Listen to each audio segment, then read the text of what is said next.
श्रीपाद श्री वल्लभ चरित्रामृत अध्याय 38 श्रीपाद राजम शरणम प्रपद्ये। बगळामुखी देवीच्या आराधनेचे विवरण। आम्ही पिटिकापुरमला जात असताना एक बैरागी भेटला। तो एका पिंपळाच्या झाडाखाली बसला होता। त्याचे डोळे तेजस्वी दिसत होते।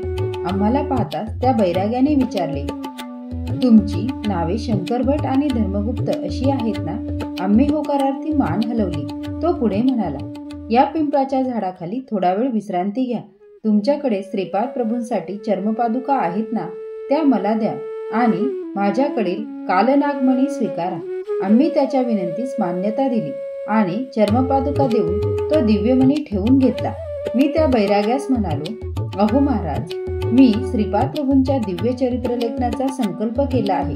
त्यांच्या जीवनात घडलेल्या प्रत्येक वर्षीच्या घटना श्रीपाद प्रभूंच्या भक्ताला वर्णन करून सांगतो। या लीलांचे श्रवण करून ते भवसागर सहजपणे तरून जातात। या सर्वांसाठी मी केवळ एक निमित्त मात्र आहे। यावर तो बैरागी म्हणाला, श्रीपाद श्रीवल्लभ हे आदिभैरव व आदिभैरवी यांचे संयुक्त स्वरूप आहेत।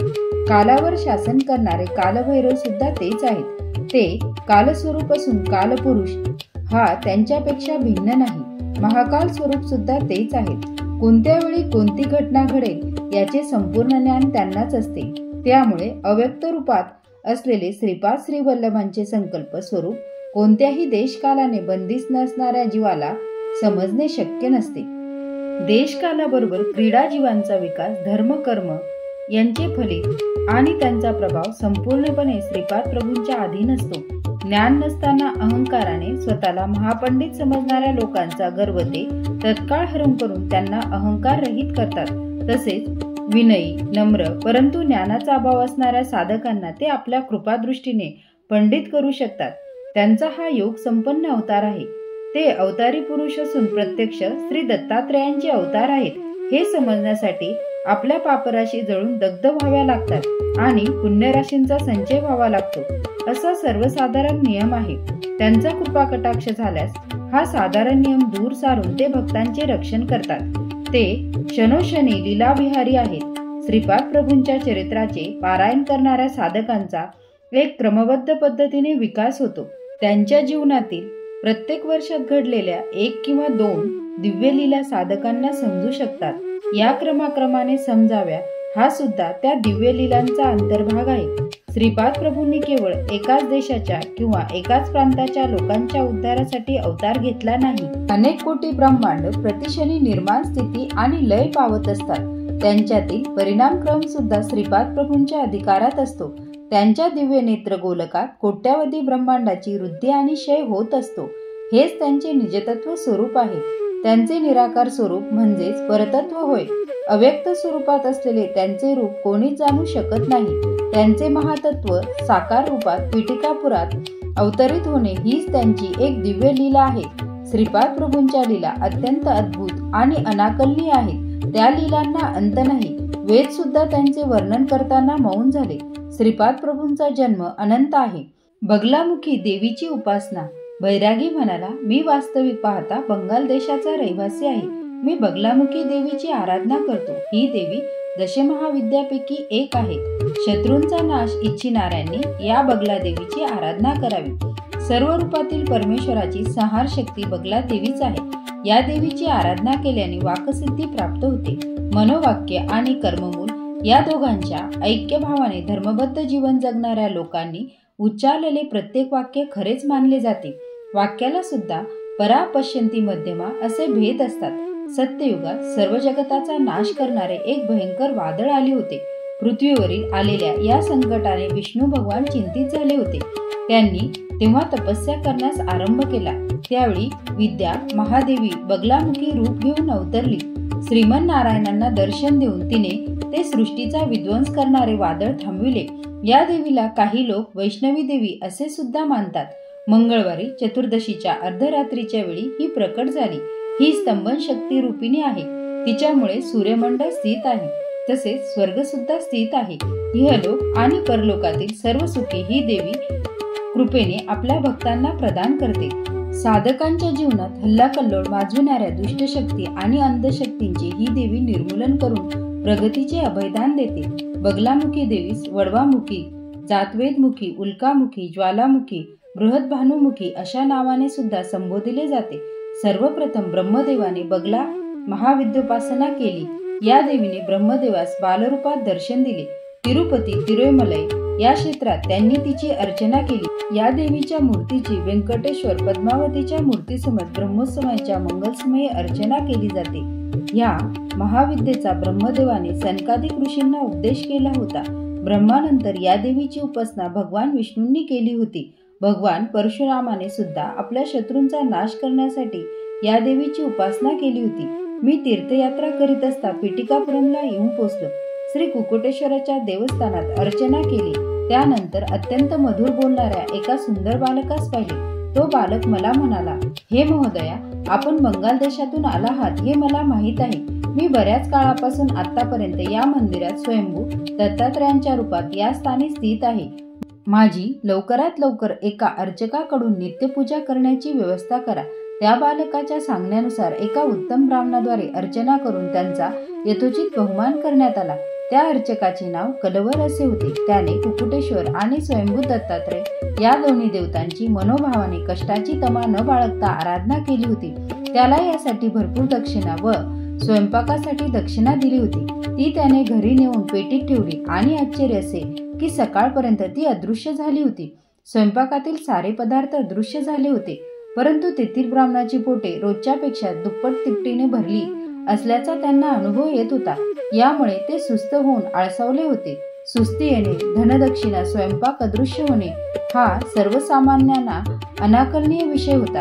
कलवर एक निष्ठावंत, नियमनिष्ठ, वेदशास्त्र जाणणारा आणि त्याचा प्रचार करणारा अर्चक होता. परंतु यक्षिणीच्या प्रभावामुळे तो अत्यंत क्षीण झाला होता. यामुळे त्याची स्थिती लाजिरवाणी झाली होती. परंतु सर्व ब्राह्मण याबद्दल चर्चा न करता मौन राहत. एकदा एक बैरागी साधू कुकुटेश्वराच्या मंदिरात मूर्छित पडला, परंतु त्याची काहीच हालचाल होत नसल्याचे पाहून लोकांनी तो मृत झाला असल्याचे अनुमान केले. थोड्याच वेळेत त्याला श्रीपाद प्रभूंचे आजोबा श्री बापनाचार्य यांच्याकडे नेले. त्यांनी त्या साधूची परीक्षा करून सांगितले की तो मृत झाला नाही अथवा मूर्छित पडलेला नाही, तो समाधी अवस्थेत आहे. परंतु लोकांनी बापनाचार्यांचे म्हणणे ऐकले नाही व ते त्या बैराग्यास दहन करण्यास घेऊन गेले. आश्चर्य असे की श्रीपाद प्रभूंच्या कृपाप्रसादाने त्याला अग्नी जाळू शकला नाही. तो समाधीतून जागा झाला आणि चितेवरून खाली उतरून आला. 8 दिवसातच तो साधू पूर्वीसारखा स्वस्थ झाला. यानंतर त्याला गावातील ब्राह्मण समाजाने भिक्षा देण्याचे नाकारले. त्यामुळे त्याला नाईलाजाने गवळ्याच्या घरी राहावे लागले. तेथे त्याच्या भिक्षेची सोय झाली. कुलजाती वर्ण यांचा भेदभाव न ठेवणारा तो साधू गवळी समाजात अत्यंत लोकप्रिय झाला होता. त्या ग्वाल समाजात एक युवती होती. तिचे नाव लक्ष्मी असे होते.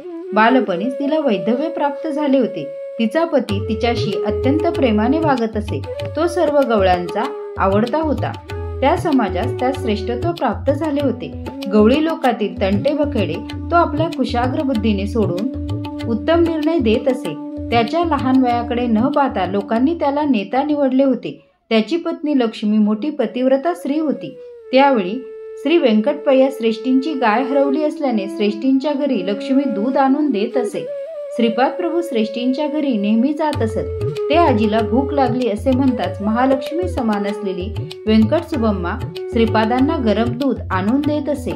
एवढेच नव्हे तर ती श्रीपादांना मोठ्या प्रेमाने साय लोणी सुद्धा देई. एकदा लक्ष्मी गवळण दूध घेऊन आलेली असताना श्रीपाद प्रभू तेथे होते.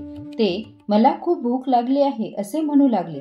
त्यावेळी व्यंकट सुबम्माने लक्ष्मीस अजून दूध आणून देण्यास सांगितले. तिने आपल्या घरातील स्वतःसाठी ठेवलेले दूध सुद्धा आणून दिले आणि स्वतः ताकावर काम भागविले.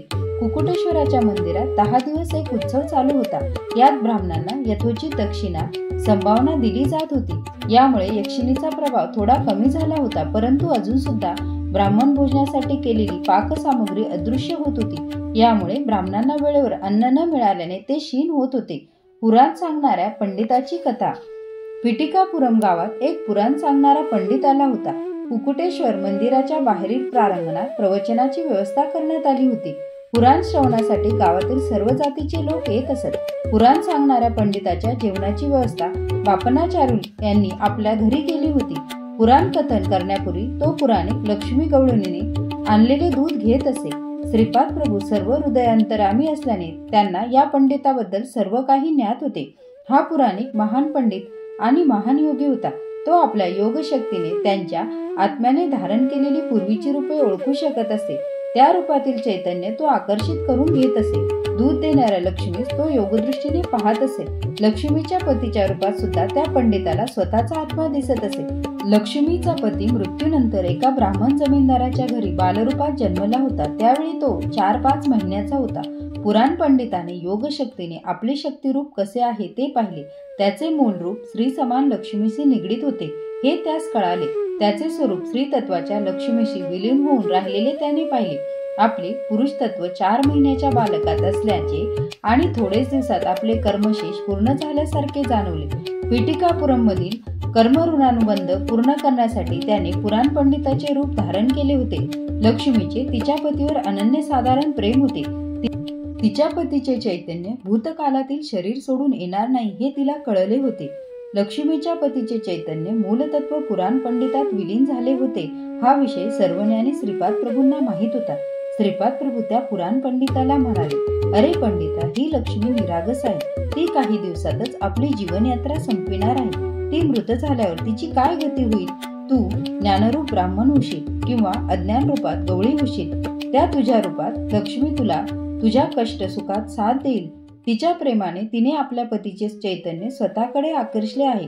गवळीनीच्या रूपात असलेले चैतन्य थोड्या दिवसांनी शरीराचे पतन झाल्यावर ब्राह्मण चैतन्यात मिसळणार ना. ही गवळीनीच्या रूपात असलेली ब्राह्मण स्त्री आहे. तू ब्राह्मण रूपातील गवळी आहेस. तुमचे कर्मसंबंध मला उत्तम रीतीने माहीत आहेत. भविष्य काळात ब्राह्मणी स्वरूपात येणाऱ्या या लक्ष्मीला पद्मावती देवी स्वरूप मानून मी तिला सुवर्ण तिलक लावून आशीर्वाद देईल. तिला मांगल्य प्रदान करून हिरण्यलोकात सुरक्षित ठेवीन. पुढच्या जन्मात तुम्ही आदर्श दंपती व्हाल आणि माझे भक्त होऊन उद्धरून जाल.